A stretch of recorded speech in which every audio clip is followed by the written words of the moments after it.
Welcome to the first ever episode of Terrors in the Tapestry. I'm Meimei. This is a place for the stories that stick to you. The kind that wind themselves into your thoughts and wait until you're alone to unwrap. Each one is a thread in the tapestries we're weaving together. Strange, dark, and very, very real. These aren't just pulled from old books or passed down folklore. No, these were shared with me. Some by people I've known for years, others by people I barely met but can't forget. Friends, friends of friends, strangers in passing. Each of them leaving me with something I wish I could unhear. And tonight, I'm passing them to you.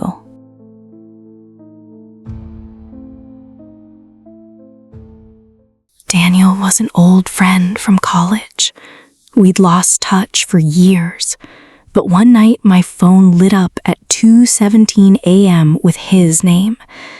He sounded thin, like his voice had been stretched too far. He said, "Meimei, I need to tell you something. I think I'm losing my mind." What he told me made me wish I'd never answered. Daniel had been living in the same apartment building for 6 years. 5th floor, end of the hallway. He knew every creak of the floors, every smell from the neighbors' kitchens, every chip in the paint. But last week, there was a new door at the very end of his hallway. Not a modern, numbered apartment door like the rest.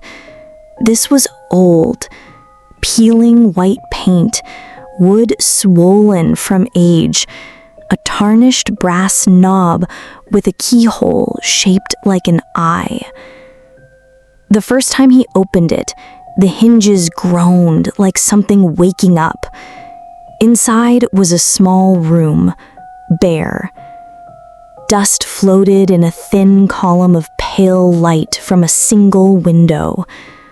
The air was heavy, not stale exactly, more like it had been holding its breath for a long time.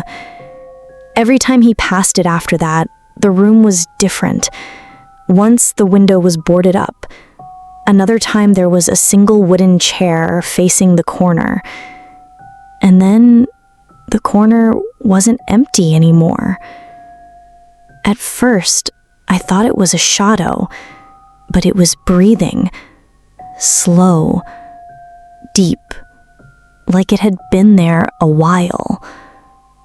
The next day, it was gone again. Daniel tried to convince himself it was nothing, a dream, a trick of the light, until 3 nights ago, when he woke to the sound of knocking, soft, deliberate, coming from inside his apartment. He followed it into his hallway, but it wasn't his hallway anymore. He was standing in that room. The door was gone, and the corner wasn't across the room now.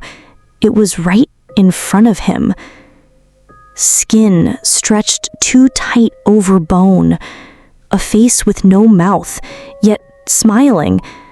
And it leaned in, so close he could feel the breath that shouldn't have been there.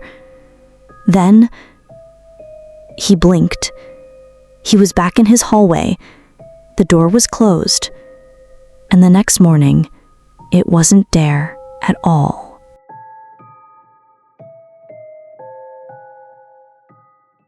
This one came from a rideshare driver I met on the way to the airport. We'd barely spoken until he asked me, out of nowhere, "You believe in ghosts?" He didn't wait for my answer before he started talking. "It was about 2 years ago," he said. 3 in the morning. Got a pickup request out past the edge of town. No lights, just gravel roads and cornfields. When he pulled up, she was already there, a young woman in a pale dress, standing perfectly still at the roadside. She slid into the back seat without a word. When he asked where she was going, she said home, and gave him an address he didn't recognize. They drove in silence, the kind of silence where you can feel another person's presence pressing in on you. Every time he checked the rear view, her face seemed less there, faded, like he was looking at her through frost. When they reached the address, it wasn't a house, just the blackened remains of a foundation, a burned-out ruin at the end of a dirt road. He turned to tell her they were in the wrong place, but the back seat was empty. Later, he asked around. There had been a house there once. It burned down 20 years ago. Only one person had died. A young woman in a pale dress.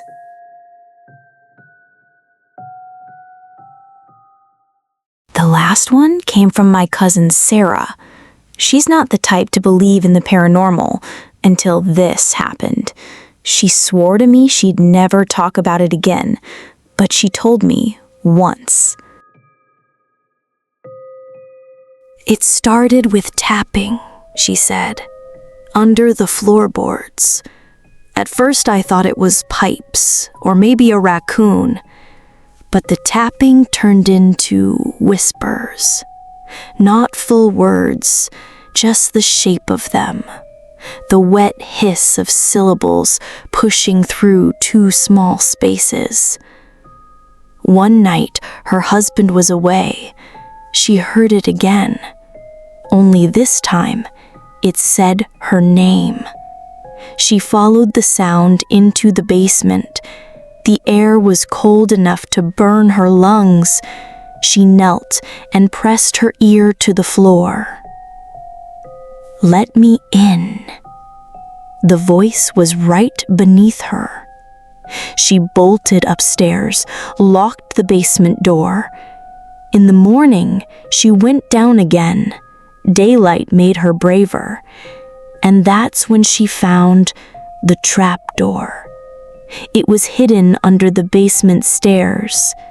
Inside, nothing but dirt, and a narrow hole, perfectly round, too deep to see the bottom. That night, the whispers came back, but they weren't coming from the hole anymore. They were behind her. You're still here. I always wonder, are you listening alone? In bed, maybe? In the car? In the dark? The thing about these stories is they don't end when the telling does. That door in Daniel's hallway, it could appear in yours. The woman in the pale dress, she might be waiting at the side of a road you know too well. And those whispers beneath Sarah's house, sometimes when you listen for something, it listens back. So if you hear tapping tonight or footsteps in a room that shouldn't exist, don't look for the source.